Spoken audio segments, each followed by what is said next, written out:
Olá, corredoras e corredores. Chegamos então ao ano 2001, nessa leitura comentada sucinta que estamos fazendo das edições que não foram digitalizadas, né? Então vamos abordar 3 edições, janeiro, fevereiro e março. E destaque, o chip começa a pôr as manguinhas fora. Não, começa a aparecer bem, ainda não com esse uso consagrado hoje, para tempos líquidos e controle total, mas uma tecnologia, como toda tecnologia tem seu momento inicial com algumas falhas, algumas adaptações. O que mais? E começa a ter inscrição via internet. A internet já está aí, não está como hoje, obviamente. Nós estamos falando do ano 2000, 2001. Vamos falar da Maratona Disney, os brasileiros tendo enorme sucesso lá, eu vou explicar por quê, ok? Vamos então. A capa de janeiro, como quase sempre, traz uma matéria sobre o ranking de maratonistas do ano anterior. Eu não custa lembrar que a gente, desde o segundo ano da revista, a gente passou a fazer um ranking, e passou por várias fases. Não era seletivo, todo mundo que participava de provas brasileiros, oficiais e tal. Aí foi indo, então, depois de 2, 3 anos para cá, valiam apenas provas oficiais brasileiras, com percurso aferido, tudo certinho. E passou a ser um ranking seletivo, os melhores por faixa etária. Inicialmente a gente usou como critério o mesmo usado por Boston, mas só que Boston, o critério é muito puxado, eu sei disso, porque eu sei como foi difícil conseguir minha qualificação para Boston. Mas, então já nós estamos praticando um índice técnico muito mais suavizado, que é meia hora mais que o exigido por cada faixa etária lá em Boston. E com isso as pessoas viram que se treinasse, né? Se treinasse, conseguia. Eu mesmo consegui entrar. Alguns anos eu não entrei, porque eu não treinei direito, enfim, ficava. Mas eu lamentava, eu falava, no ano que vem eu consigo. E passou a ser uma referência, a pessoa queria entrar no ranking. Enfim, é o ranking dos melhores maratonistas do Brasil, né? Bom, aqui a gente tem um anúncio de uma prova também feita pelo José João, que foi bicampeão da São Silvestre, e ele passou a fazer a 25 de janeiro, é a cidade de São Paulo, aniversário, e passou a ter uma prova chamada Troféu Cidade de São Paulo, sempre no dia 25 de janeiro, e passou. Muita gente, inclusive, vinha com a São Silvestre, depois dava um jeito para o pessoal do Nordeste, do interior, do Sul, Mato Grosso, sei lá, e ficava mais 3 semanas para correr o Troféu São Paulo, que é uma prova de 10 km, toda ali do lado do Parque Ibirapuera. E ele estava, então, meio que lançando essa organização. Ele não era organizador, mas ele criou uma empresa, junto com um amigo dele, o Renato, e passaram a fazer a JJS, a fazer várias corridas no Brasil. Então esse é um anúncio da 25 de janeiro de São Paulo. Aí tem o ranking, que depois de nem todo ano assim, mas já nesse ranking entram as 5 maratonas que estavam acontecendo, que é Porto Alegre, São Paulo, Rio, Blumenau e Curitiba. Todas pediram oficialização.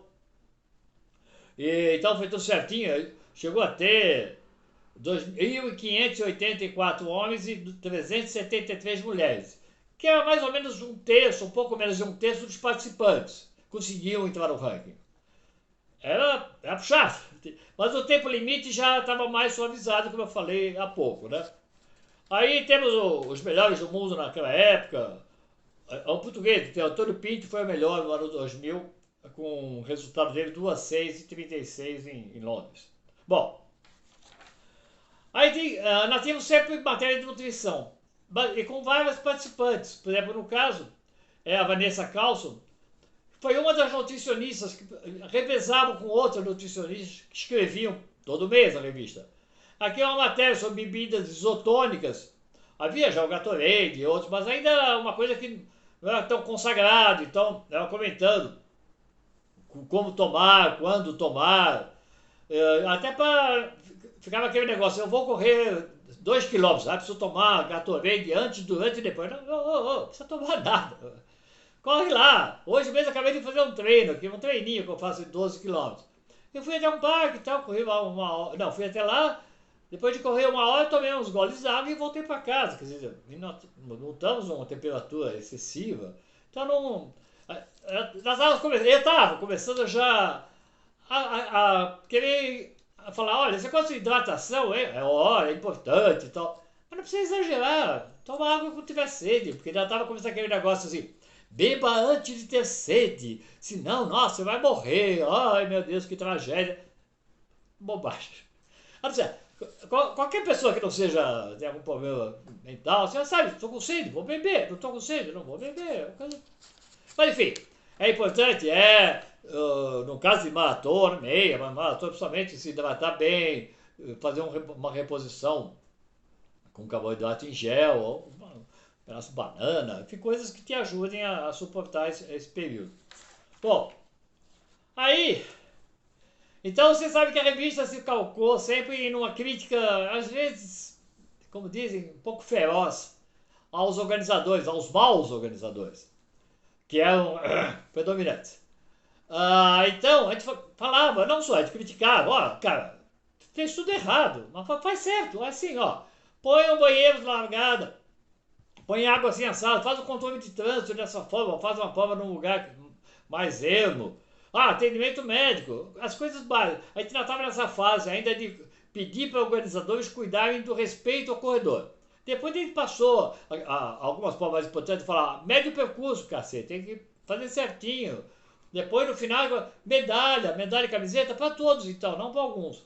No começo ainda estava preocupado mais com as partes relacionadas ao respeito ao corredor, a segurança do corredor, a saúde do corredor.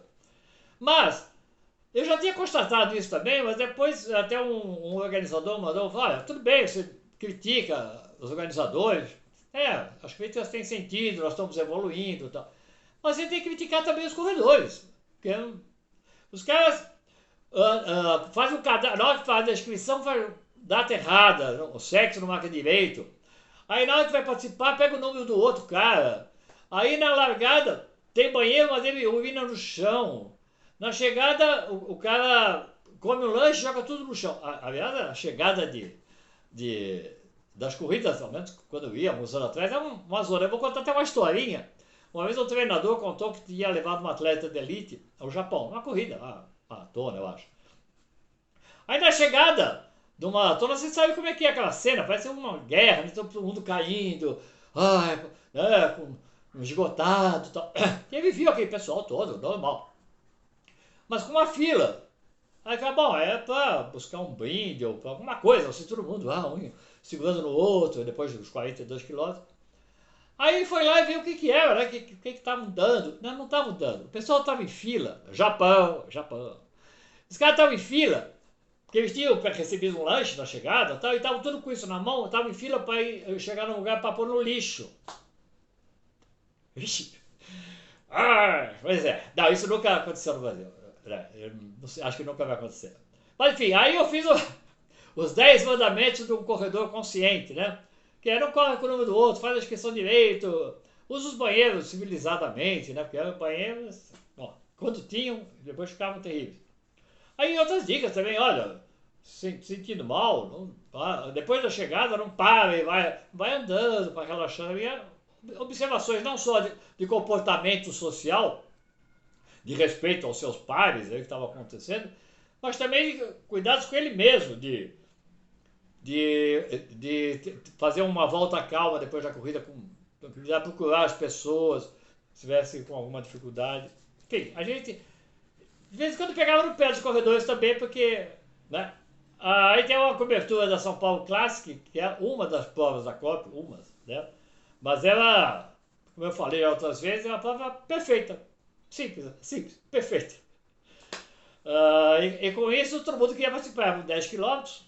Então você sabia que ia correr 10 quilômetros aferidos e que ia ter água, tal, que a chegada não ia ser turbulência nenhuma, você ia poder sair da prova tranquilo. A largada era um lugar aberto, tudo arrumado, não havia largada em ondas ainda, tal, mas eu estava usando o chip, que permitiria um controle melhor, como vai evoluindo. No começo ainda era usado só para ver se o cara passava na largada e fazia a chegada. Nem sempre tinha temperatura do percurso.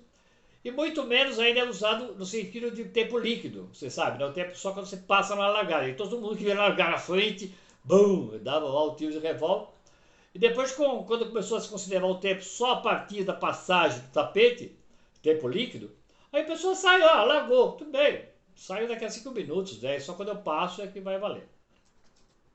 Uma cobertura da meia de Campinas também, que estava bombando, aí aqui a 34ª conta aqui, a revista se baseava muito em cobertura de corridas.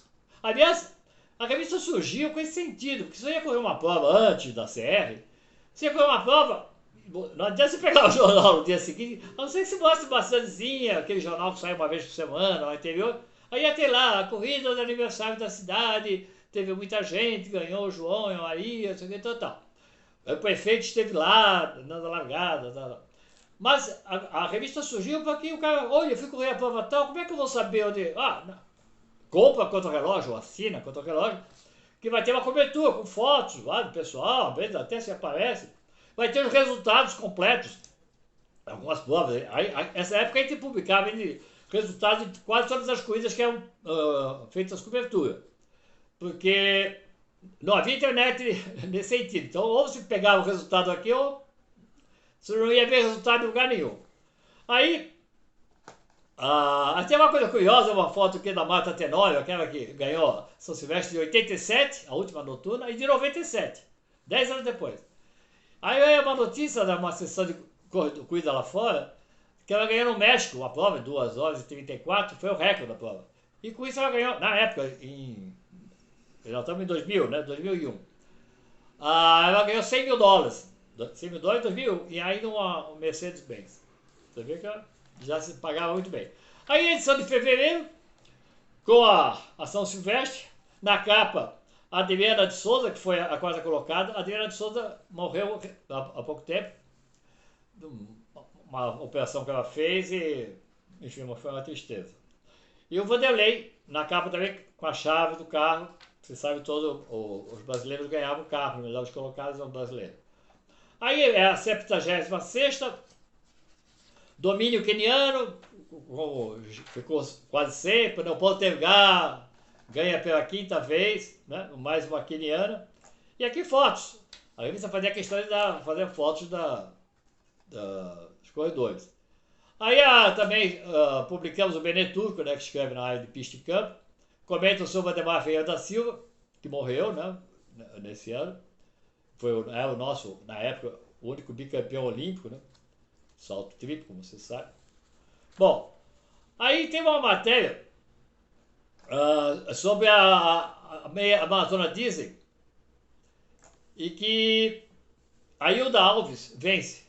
A Hilda Alves era treinada, estava na equipe do Run Fun, né? Então ela, do Mário Sérgio. E ele usava a Disney para promover a equipe dele, lógico. Então ele já tinha levado o Santiago Araújo para vencer lá, o José Carlos da Silva também em 2000. Em 2001 ele foi segundo. E aí o da Alves, então, é a primeira mulher brasileira a ganhar a Disney. A Disney, como você sabe, é uma prova, nossa, consagrada e tal, mas ela não tem premiação em dinheiro, ao contrário de todas as outras maratonas médias e para cima. E com isso, muita gente ia lá, muita gente foi, o Adriano Bastos é o caso mais consagrado, e conseguia ser campeão. E com isso se vangloriava, podia capitalizar em cima disso, que é o caso da Ryan, fez isso com muito sucesso. E a prova vinha crescendo em aceitação entre os brasileiros, sempre acontecendo em janeiro. Bom, aí nós temos, ok? Vamos para a edição de março. A edição de março está na capa tênis. Ainda não é um guia do tênis que ficou consagrado e tal. Aí funcionava mais como planilha, como vitrine dos modelos. Tinha uma matéria informativa, essa questão do supinador, planador. Então a gente reforçava. Apesar que a gente sabia que muita gente comprava tênis porque pela cor, né? Isso eu ouvi assim, o cara comprava tênis pelo preço. Não, tinha, lógico, eu quero comprar um tênis barato, lógico e tal. Mas tinha gente que assim, qual é o mais caro que tem? Aí o cara ia lá no grupo e falava, uau, você comprou esse tênis? Até hoje tem, né? Quando tem tênis aí de R$ 2.000. Então, desculpa falar, é um absurdo. Então, cara, não, pô, você tem um tênis de R$ 2.000. Dá nada. Bom, e a gente dava então, como eu falei já da outra vez, já estamos fazendo isso já, que é mostrar os vários tênis que tinham sido lançados há pouco tempo com as características básicas, o peso, o preço, né? Mas já tem várias marcas, nesse caso a gente apresenta 28 modelos de 9 marcas. A maior parte que está aí, Nike, Mizuno, Reebok, Diadora, e não tá, Olímpicos, Aces, Rainha, Fila e New Balance. Então, não tinha Adidas, uma outra, mas já estavam as marcas mundiais, estavam, que é um segmento importante, lógico. Aí tem a cobertura da Volta ao Cristo, essa posso dizer que ocorreu algumas vezes, apesar de na semana seguinte a gente ficava andando com certa dificuldade, por causa da descida. É uma prova que corre Poços de Caldas. Você corre 4, 5 quilômetros, pega uma subida que é difícil, só a elite que sobe mesmo até o fim, os 3, 4 quilômetros. O resto começa até subindo, depois começa andando, correndo um pouquinho, andando. Depois a gente desce para uma estrada de terra, a gente sobe em asfalto. E depois desce, acho que ele continua. Desce para uma estrada de terra, só que é uma descida. E você não consegue brecar. Aliás, quando você vai brecando, você vai fortalecendo, vai machucando, a musculatura da perna vai sofrendo. Aí tem uma cobertura do pessoal lá fora. Nós temos que lembrar, os brasileiros atualmente estão bem, mas na época os brasileiros saíram muito bem. Os quenianos estavam aí indo, né? Mas vários corredores de outras nacionalidades, não africanos, saíram muito bem, mexicanos, e outra nacionalidade. Os brasileiros é um dos que apareciam muito bem. Tem aqui, fala da Marlene Fortunato, que é uma atleta que teve um período curto, que apareceu com muito destaque, tinha sido uma décima na maratona de Osaka, a maratona feminina, só elite, assim, 200 corredoras, bam. E ela foi décima. O Vanderlei, numa outra prova também, acho que era só elite também no Japão, Bepoita, foi segundo, que o brasileiro, o Éder Fialho, já tinha vencido nos anos anteriores. São provas que pagavam bem a premiação.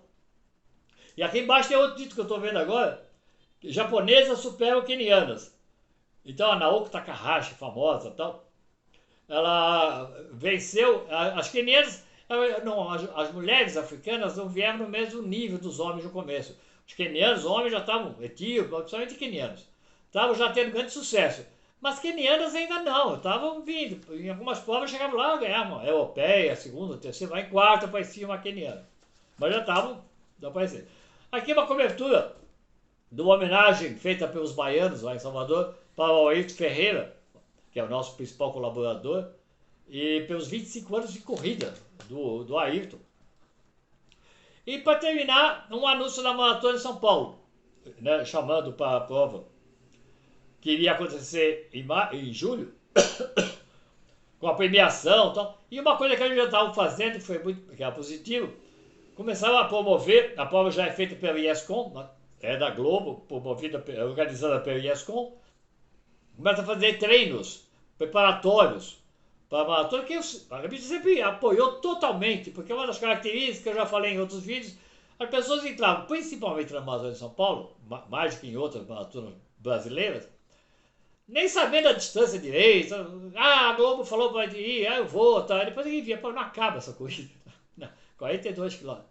Aí aqui todo mundo caminhando lá na segunda parte e tal. Daí a gente começa a fazer uns treinos, que é positivo que é ótimo correr maratona, desde que você esteja treinado, né? Tá bom? Obrigado, avise os amigos. Então na terça e sexta, então aqui no blog, no site, vocês têm o blog do editor, tá bom? Comentando os meus 12 anos da revista. Um abraço, obrigado.